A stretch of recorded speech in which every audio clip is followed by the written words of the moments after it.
Abra su Biblia. Yo le pediría que se sentara un poco más adelante, pero el sol está muy rico allá atrás.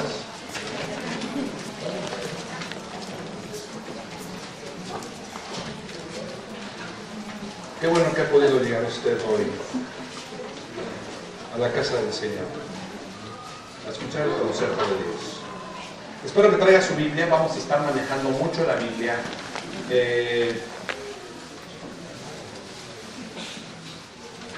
Y vamos rápidamente al Evangelio, uno de los Evangelios sinópticos, al Evangelio según San Mateo, por favor. San Mateo 4:1. Quiero dejarlo ir un poquito tarde, nada más para que llegue usted a acercarse a ver el Super Bowl. Yo ya corrí mis apuestas, estoy apostando 50 pesos a las Panteras.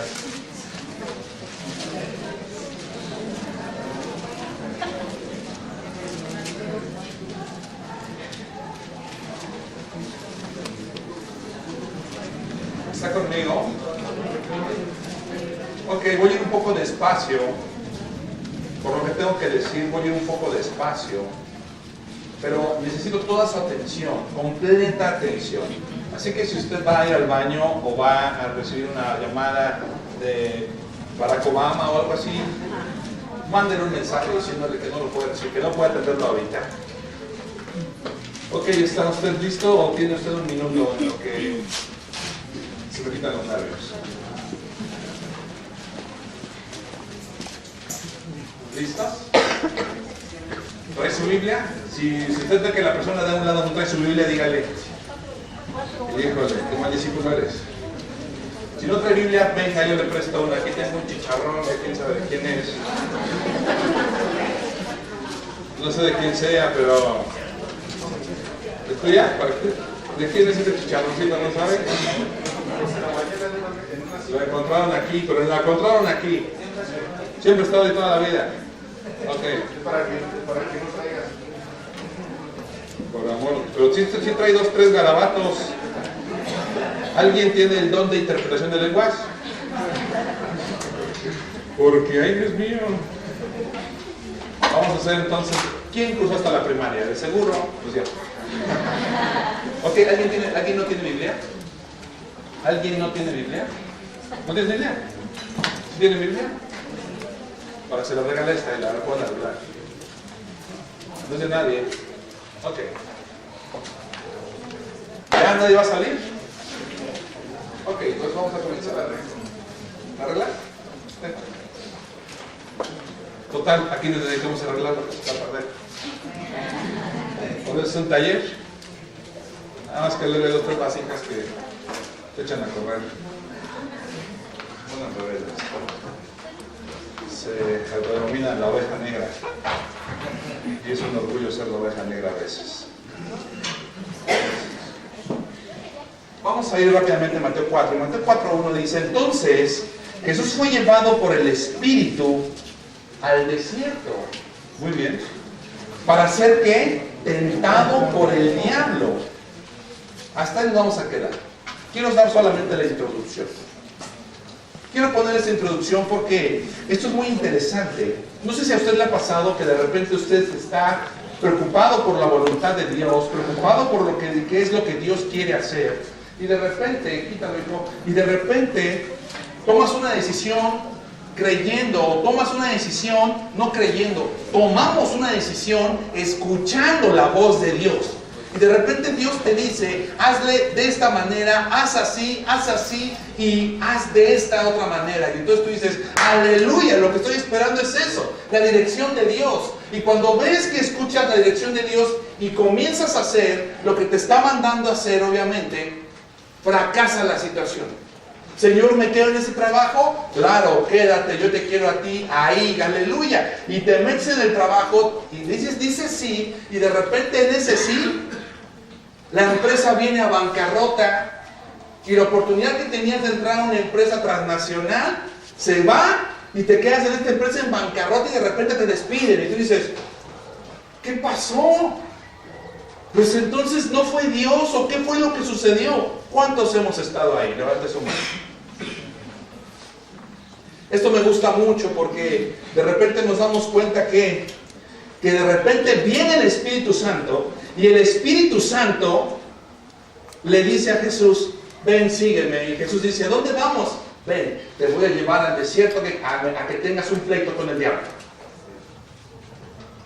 Y es que tenemos un concepto donde nosotros creemos que de repente estar con Jesús es encaminar en deleitosos pastos, es estar bajo la sombra comiendo frutos, pero de repente el Espíritu Santo también, Dios, también te levanta y te lleva hacia el desierto. Y en el desierto te pone frente a tu peor enemigo. Y es Dios también llevándote a ese momento. Qué interesante, ¿verdad? Porque cuando sucede eso nos sentimos defraudados. Cuando aparentemente vemos un fracaso, nos sentimos defraudados. Y muchos de nosotros exclamaríamos, esto no es de Dios. Y lo que el Espíritu Santo está diciendo, claro que soy yo. Te estoy trayendo aquí a que seas probado. Y debes saber una cosa. La historia no acaba en que tú quedas en el desierto. La historia acaba en que tú vences al diablo y en que sales del desierto. Sales de la prueba. Pero yo te estoy llevando a la prueba. Yo te estoy metiendo en el momento, al momento de la aridez. Te estoy llevando al momento de la escasez. Pero la historia no acaba ahí. Te voy a sacar para que vayas en el poder del Espíritu a vencer aquello que es para ti un problema grave. Y es la historia de Jesús. Porque es lo que pasa con Jesús. El plan de Dios no terminó ahí. Solamente, mira que está de ti, solamente es parte de la preparación. Solamente es parte de la preparación. Y entonces, quiero que me acompañe, después de esta pequeña introducción, quiero que me acompañe al libro de los Hechos. Como usted sabe, el libro de los Hechos es un libro escrito por Lucas. Lucas es el teólogo, Lucas es el que hace la teología para el texto lucano y para el libro de los Hechos. Y algo muy curioso que siempre los pastores hablamos, es que si usted se fija en el libro de los Hechos, el libro de los Hechos no tiene un fin. El libro de los Hechos no termina con un amén. Y el libro de los Hechos no termina en un amén, porque los hechos de los apóstoles se siguen escribiendo en este tiempo. Usted y yo estamos escribiendo el libro de los Hechos aún hasta la fecha. Y es llamado también el Evangelio del Espíritu Santo. Y entonces quiero que se acomode conmigo ahí en Hechos 1.8. Y en Hechos 1.8 hay una peculiaridad muy interesante. Vamos a Hechos 1.1. No, ponme nada más el español, hijo. Hechos 1.1, y sígame porque vamos a trabajar rápidamente. Y dice así, la promesa del bautismo del Espíritu. Hechos 1.1. En el primer tratado, oh Teófilo, hablé acerca de todas las cosas que Jesús comenzó a hacer y a enseñar, hasta el día en que fue recibido arriba, después de haber dado mandamientos por el Espíritu Santo a los apóstoles. ¿Cuáles mandamientos? Los mandamientos que había dado a los apóstoles a través del Espíritu Santo era ir y predicar el Evangelio a toda criatura. Ese era el mandamiento que les había dado a los apóstoles. El mandamiento era vayan y prediquen a través del Espíritu Santo. Y después dice en el 3, a quienes también después de haber padecido se presentó vivo con muchas pruebas, o sea, señales indubitables, apareció en su durante 40 días y hablándoles acerca del reino de Dios. Y estando juntos, les dio una orden, les mandó que no se fueran de Jerusalén, sino que esperasen la promesa del Padre, la cual, les dijo, oísteis de mí. Porque Juan ciertamente bautizó con agua, mas vosotros, dice ahí, seréis bautizados con el Espíritu Santo dentro de no muchos días. Fíjense qué interesante, no se vayan. O sea, cuando estoy hablando de no se vayan, es muy importante el contexto, el marco que está viendo ahí es muy interesante. Acaban de matar a Jesús. La persecución está terrible. está fuertísima. En ese momento cualquiera que diga soy cristiano, lo podrían haber matado o encarcelado. Entonces Jesús les ordena, no se vayan, quédense ahí. Y ellos tienen que estar ahí esperando que la promesa del Padre. ¿Cuál promesa? Vendrá el Espíritu Santo. La promesa de Joel, que ellos conocían como buenos judíos, va a venir sobre ustedes. Y de repente siga caminando conmigo en el 6. Entonces, los que se habían reunido le preguntaron diciendo, Señor, ¿restaurarás el reino de Israel en este tiempo? Y les dijo, no os toca a vosotros saber los tiempos o las sazones que el Padre puso en su sola potestad. Y entonces viene algo que determina al libro de los Hechos, y es esto: pero recibiréis poder cuando haya venido sobre vosotros el Espíritu Santo, y me seréis testigos en Jerusalén, en toda Judea, en Samaria y hasta lo último de la tierra. Entonces les está diciendo, no se vayan, no se vayan hasta que venga la promesa. La promesa tenía que venir sobre ellos. La promesa tenía que venir sobre la iglesia. La promesa tenía que venir sobre aquellos a los que Jesús les había compartido, aquellos que habían sido cautivados por la hermosura del príncipe de los pastores, aquellos que estaban llorando porque había sido crucificado, aquellos que se sentían desolados, se sentían desmotivados, se sentían amedrentados porque podían matarlos en medio de la persecución. A esos estaban ahí unánimes, y la promesa era, va a venir sobre ustedes. Van a recibir el poder cuando haya venido sobre ustedes. Esta palabra sobre ustedes significa arribar, o sea, caer sobre, es aperchomai en el griego. Acercarse significa llegar con una intención hostil. O sea, de repente tú estás en una fiesta personal, de repente estás tú tomando decisiones en tu propia vida, y de repente llega ese dunamis, llega el Espíritu Santo con esa intención hostil. ¿Por qué intención hostil? Porque cambia tu parecer. Porque de repente ya no eres tú, sino es Él diciéndote qué es lo que tienes que hacer. Ya no eres tú tomando decisiones, es Él con esa intención hostil de rebuirte contra el pecado. Es esa intención hostil de que dices, aborrezco la situación, que no me gusta la fornicación. Es el Espíritu Santo que llega con esa intención hostil a tu vida. También significa atacar. También eso de que haya venido sobre ustedes, aperchomai, significa acusar. Algo que me gustó mucho, a ver si puedes subir volumen, Adrián, por favor. También significa entrar ilegalmente, llegar a su vencimiento. O sea, el cristiano tenemos fecha de caducidad. ¿Cuándo? Cuando viene la persona del Espíritu Santo, ¡pah!, y se mete a tu vida. De repente empiezas a sentir culpa por las malas palabras que hablas. Empiezas a sentir convicción. Empiezas a recordar versículos de la Biblia. Oh, ¿cómo estoy recordando ese versículo? Es el Espíritu Santo dentro de ti que te está trayendo eso a memoria. Está operando en tu interior. Eso es lo que Jesús les estaba diciendo. Y entonces Jesús presenta ese versículo.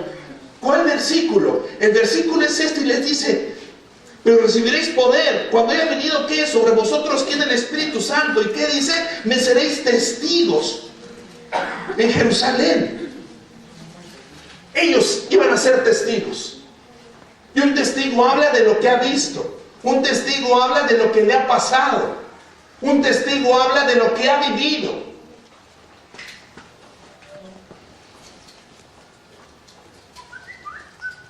Ellos se habían aprendido a través de algo, deben tener una preparación eficaz, habían caminado con Jesús.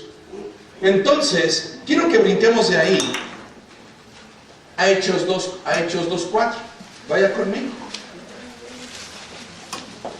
Y esto me gusta explicarlo mucho y quiero que usted lo entienda. Hechos 2:4. Bájale al 2:1.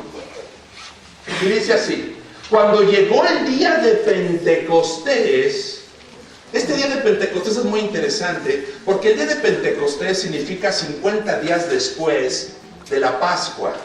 La Pascua judía se celebraba cuando esa Pascua judía la celebraron en el tiempo de Moisés, ¿recuerda usted? Cuando mataron a los corderos en el tiempo de la libertad y marcaron los dinteles con sangre. Esa es la Pascua, el día de la libertad judía. 50 días después de matar al cordero, 50 días después de que murió Jesús en la cruz, fíjese cómo es Dios en los tiempos. Era el día de Pentecostés. El día de Pentecostés era el día donde ellos recogían la cosecha. El judío contaba 50 días y levantaba su cosecha. Dice, cuando llegó el día de Pentecostés estaban todos unánimes juntos. Y de repente vino del cielo, ¿qué? Un estruendo como de un viento recio que soplaba, el cual llenó toda la casa donde estaban sentados, y se les esparcieron lenguas repartidas como de fuego, asentándose sobre cada uno de ellos. Y fueron todos llenos del Espíritu Santo, y la evidencia, esta evidencia de ser llenos del Espíritu Santo, y comenzaron a hablar en otras lenguas según el Espíritu les daba que hablase. Moraban en Jerusalén judíos, varones piadosos de todas las naciones bajo el cielo. Y hecho este estruendo, se juntó la multitud y estaban confusos. ¿Por qué estaban confusos? Porque cada uno les oía hablar en su propia lengua. O sea, era una fiesta. Y esa fiesta llegaba mucha gente de muchos lugares. Y cuando vino el Espíritu Santo, unos comenzaron a hablar en lenguas. Los que fueron llenos del Espíritu Santo comenzaron a hablar en lenguas. Pero existe una palabra, cuando vamos a hacer un estudio serio sobre esta palabra, existen dos palabras interesantes. Una es la glosolalia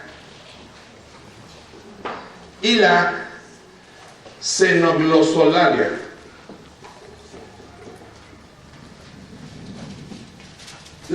Sigamos leyendo, ¿o no? Y dice así: y hecho este estruendo se juntó a la multitud y estaban confusos, porque cada uno le olía en su propia lengua, y estaban atónitos y maravillados. O sea, estaban espantados y maravillados, diciendo: mirad, ¿no son galileos todos estos que hablan? ¿Cómo pues les oímos nosotros hablar cada uno en nuestra lengua en la que hemos nacido? Partos, medos, elamitas, y los que habitamos en Mesopotamia, en Judea, en Capadocia, en Ponto, en Asia, en Frigia, en Pánfila, en Egipto, en las regiones de África, más allá de Sirene, y romanos aquí residentes, tanto judíos como prosélitos, cretenses, árabes, les oímos hablar en nuestras lenguas las maravillas de Dios. Y estaban todos atónitos y perplejos, diciéndose unos a otros: ¿qué quiere decir esto? Esto es interesante. Apaga ahí. Eso tiene un significado. Cuando viene el Espíritu Santo y te bautiza y te llena el Espíritu Santo, uno habla lengua angelical o uno habla lengua terrenal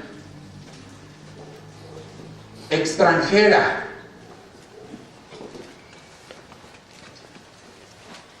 No siempre es lengua angelical. Por eso es la xenoglosolalia. Tú puedes ver una persona que está hablando lengua angelical. Órale, ¿qué está diciendo ese hermano? ¿Es un dialecto que enseñan en el discipulado? ¿Cómo está el asunto? No es un dialecto que enseñamos en el discipulado. Es el Espíritu Santo que vino y llenó, porque es la promesa del Padre sobre aquellos que hemos sido sus hijos. ¿Me está entendiendo usted?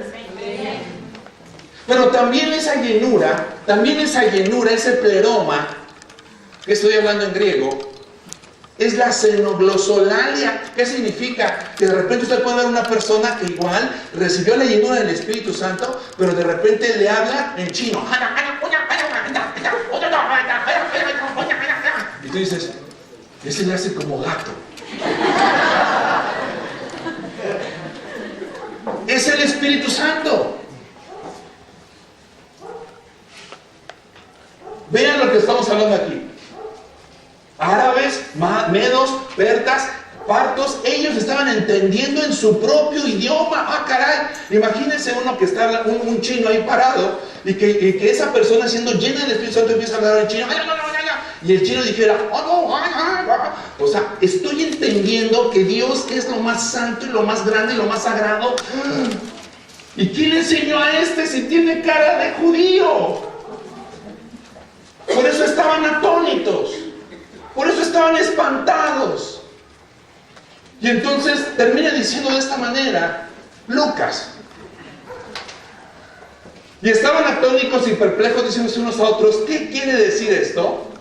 Mas otros, fíjese aquí, mas otros, burlándose decían, están llenos de vino, están llenos de mosto. Apágale ahí. Entonces hay una tendencia, y la tendencia de este tiempo es la siguiente: lo que yo no entiendo lo juzgo y lo critico.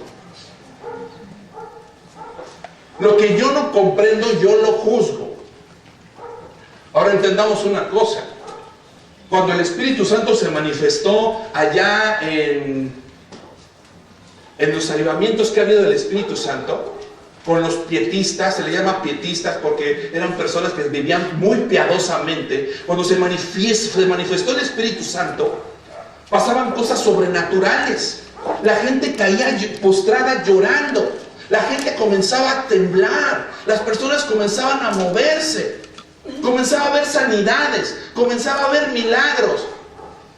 Pero como hay gente que no entiende lo que pasa, entonces critica. Y no solamente critica, sino que desecha la obra del Espíritu Santo. Ahora entendamos una cosa, estamos hablando de fuego, y el fuego tiene la tendencia a extenderse y a salirse de control. De repente también hay movimientos o hay personas que se exceden, caen en un exceso. Deja de ser santo la situación para convertirse en un exceso. Tú puedes entrar a YouTube y en YouTube tú puedes ver un morenito que está repartiendo el agua de la unción. Y está con una botella de 600, con un montón de mujeres que están pasando y pasan así como si estuvieran en una situación en trance. Esto es interesante, porque cuando el profeta hablaba influenciado por el Espíritu, lo hacía bajo un éxtasis, como Pedro estaba en un éxtasis. Pero los profetas de Baal estaban en un estado extático, y extático significa que ellos se cortaban con cuchillos y se mutilaban el cuerpo. Y es muy diferente el éxtasis producido por el Espíritu de Dios al evento extático de los profetas falsos, de los profetas de Baal.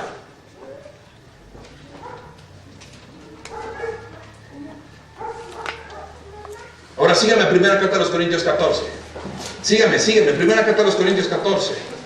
Yo sé que surgen muchas dudas y ahorita vamos a hablar sobre esas dudas.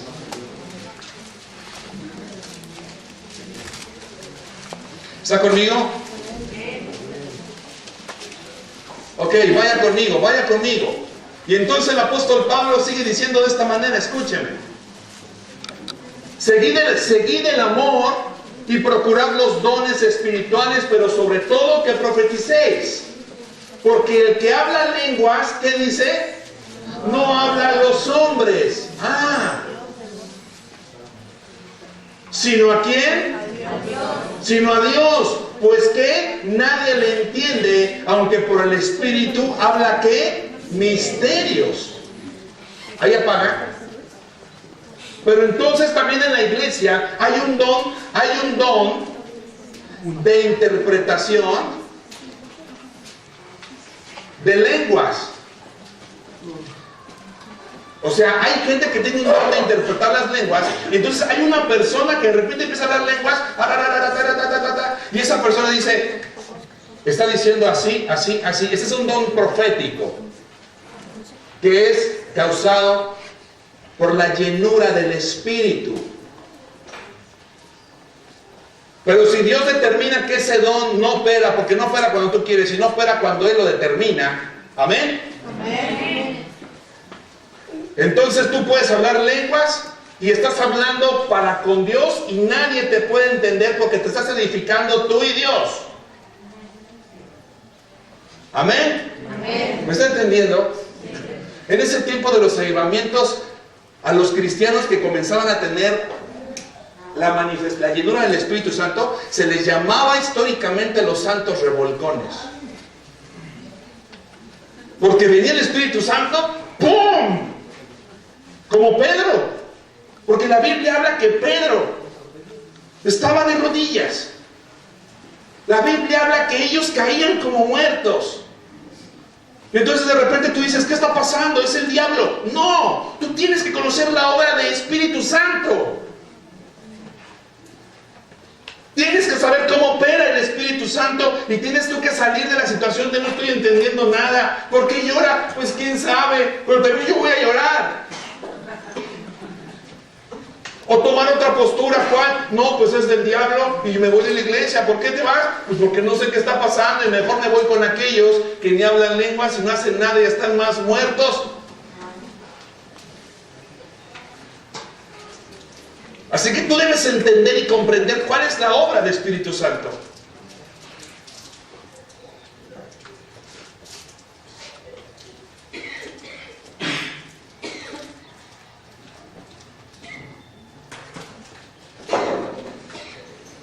Cuando dice claramente que vino ese estruendo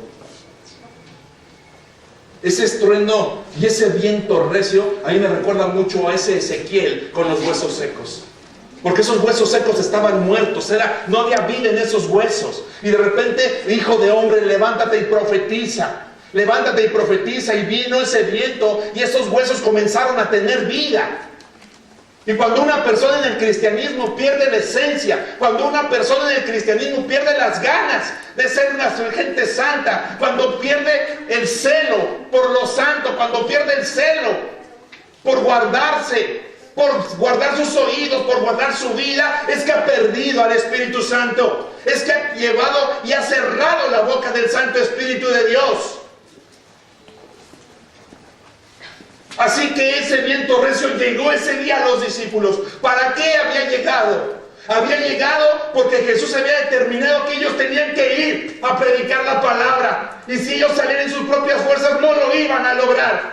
Así que vino el Espíritu Santo, sopló, los llenó, vinieron esas lenguas y fue fuego purificador, fue fuego literal. Los eruditos dicen que fue fuego que consumió la maldad, que consumió la carnalidad, que los llenó de denuedo, que los llenó de poder y de fuerza y les dio ese poder, ese dunamis, ese poder para hacer milagros, ese poder para pararse frente al emperador y decirle, no importa que me mates, Cristo es el Señor del cielo y de la tierra.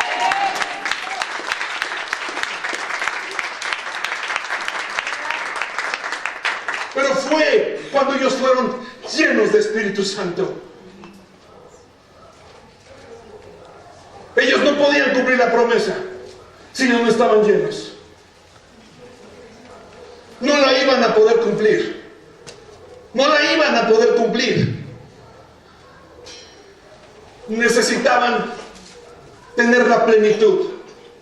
Porque esa palabra, y me seréis testigos, en el griego significa martureo. Y esa palabra martureo significa mártir. Y tenía 50 días Jesús de haber muerto. Los emperadores estaban de pie, creyendo que habían cerrado la boca de Cristo.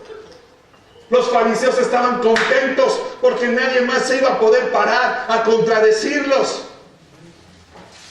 Y Jesús estaba preparando una bola de gente que no tenía estudios y no había ido a la escuela rabínica para levantarse poniendo la ley de Dios en su boca a través del Espíritu Santo, para recordarles que ellos mismos habían matado a Jesús y que ese Jesús que habían matado estaba sentado a la diestra del Padre. Y ellos iban a tapar sus oídos diciendo, es una blasfemia lo que esos están hablando.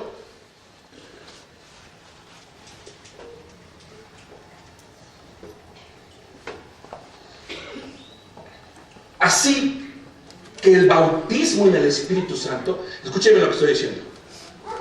Así que el bautismo en el Espíritu Santo va a traer poder personal a la vida del creyente. Esta es una pregunta muy buena la que voy a hacer. ¿Saben por qué las personas no desarrollamos el fruto del Espíritu? ¿Por qué es un fruto? Amor, Gálatas 5. Amor, gozo, paz, paciencia, humildad, bondad, fe, mansedumbre, templanza. ¿Saben cómo se desarrolla ese fruto? ¿Saben ese fruto cómo crece? Ese fruto crece cuando yo estoy pegado a la fuente de vida.